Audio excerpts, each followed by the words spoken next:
jaalmaroon du'e jettanii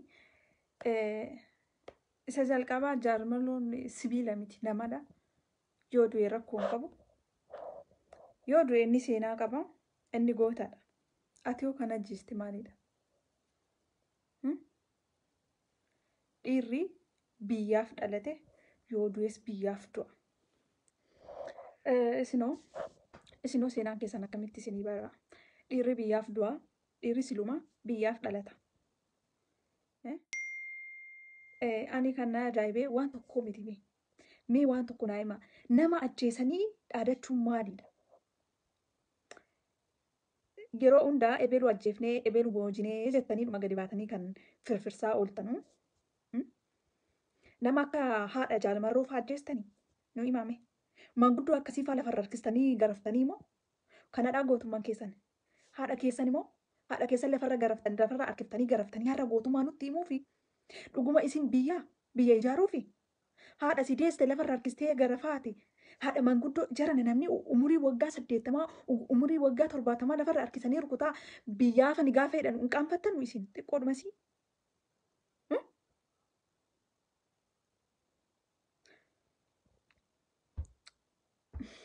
Xiiqiin akkasittiin maatii nama ajjeesaa nama dararaa dhugumaan isin biyya ijaarartanii dhugumaan isin biyya Itoophiyaa biyya sana jijjiiramatti dabarsaa jirtanii dhugumaan tarkaanfachiisaa jirtanii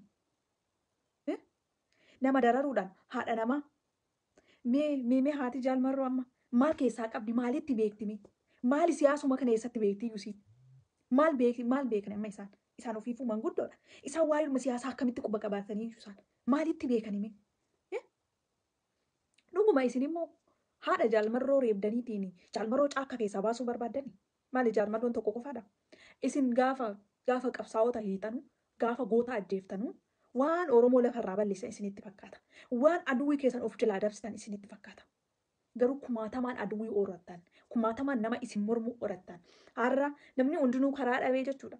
Ijoolleen illee karaa dhabdee har'a calliftu na amanaa bor namni isinirraa callisu hin jiru. Mee anumaan mataan kee mee har'a jechuudha. Ani mootummaa gara jabeessa akkasii ija kootiin osoon arguutiin osoon ija kootiin arguu jechuudha.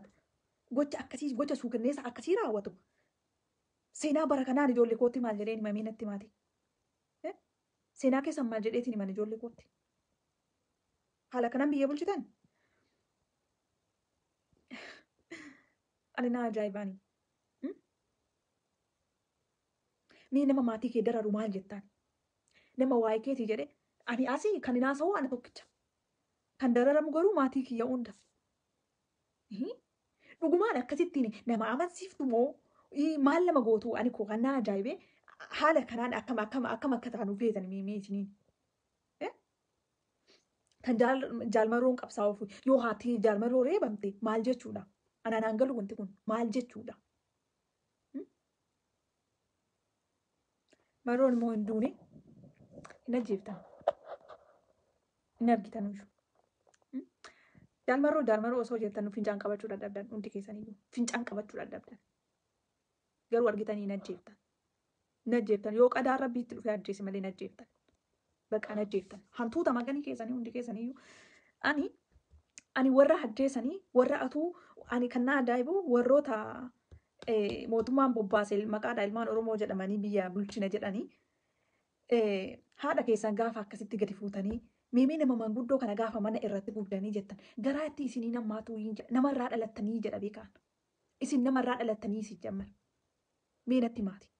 Akkamittiin haadha utuu qabanuu haadha garafanii mee rabbi jedha wooma kana ani sammuu dhuma kootti naan fugee otoo amma warra dargaggoollee haddannu warra dargaggoo beekee amma funaananii fixanii kaan cabsanii kaan akka fedhanitti godhan amma manguddootti darban warroota nama gurguddoo idimeen isaanii deddeemetti darbatan amma jechuudha.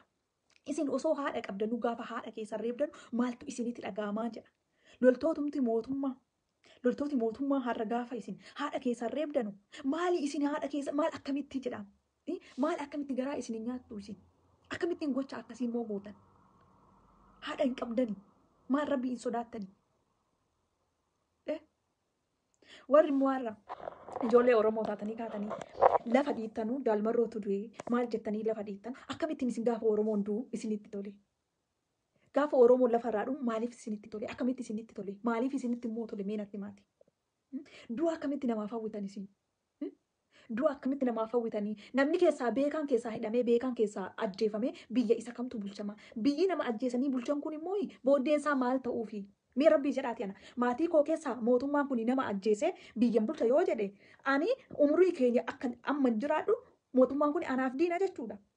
Agadi idmeen kiyya jiraatu mootummaan kun anaaf diina jechuudha. Maatii kiyya keessaa nama ajjeese hiriyaan jaalladhu ajjeesee ka'e poolotikaadha jedhee ajjeesee ka'e ija kamiin akka ilaalu barbaada. Mee nuyi maatii isinii. Isinii namni dhugumaan isinitti himaa. Hiriyoota keessan jaallattanu sababii mootummaa kana dhabdanii. Maatii jaallattanu sababii mootummaa kana dhabdanii.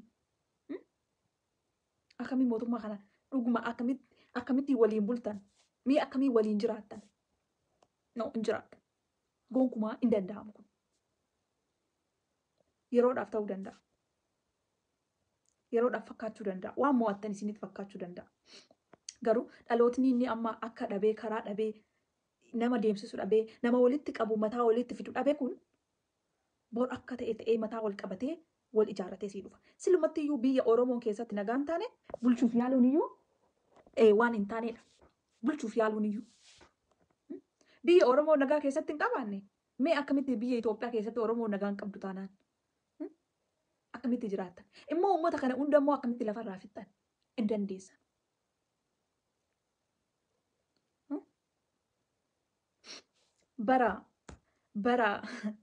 bara wallaaloo darajaa argatee ol ba'ee beekan mana hidhaa taa'e. Bara kana immoo ani ituma dagadhee bara kana hin dagadhu. Madaa dhugaa rabbi.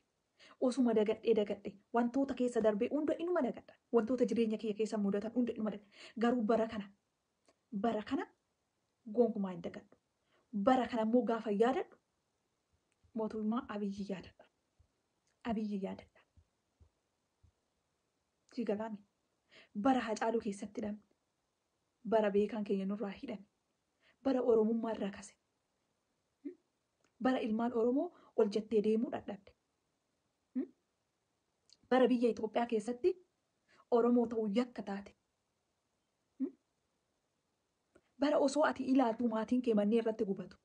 Otoo ilaaltuu utuu jakeetiin argituu irraa dhorguu dadhabdee humni si dadhabdee utuuti ilaaltuu obboleessa keessirraa ajjeesan. Bara kana gonkumaan dagannu. Oromoon bara kana dagattu hin jirtu. Oromoon godaanisa kana dagattus hin jirtu. Amma jirtutti jechuudha. Akkasiidha. Jaalmarroo ajjeefne jettanii hin dhudhuufina. Jaalmarroo osoo dhugaan ajjeeftanii hin beeka akkasiin gootan. Jaalmarroo ajjeefne osoo jettani du'aasaa baattanii fiddaniitiin Finfinnee mara naanneessitan. Ani nan beeka. Maaliif jaalmarroon baay'ee isin gubee jira. Baay'ee tokko isin rakkisee jira. Baay'ee dhugaarraa isin keessatti gubee jira jaalmarroon. Kanaafuu osoo ajjeeftanii osoo jaalmarroon du'eera ta'e immoo dhugaa Itoophiyaan kun akka jirtutti caffaraa bulti. Too jaalmarroon bu'eera ta'e. Nan beeka diggisii qopheessitan ture. Utuu moreem kasaa argattanii dhugaan isinitti hima. Itoophiyaa hunda ittiin naannoftanii lafarraa harkisaa caffartan ture akkuma eebbisaa addunyaa. Maaliif isin gube ka?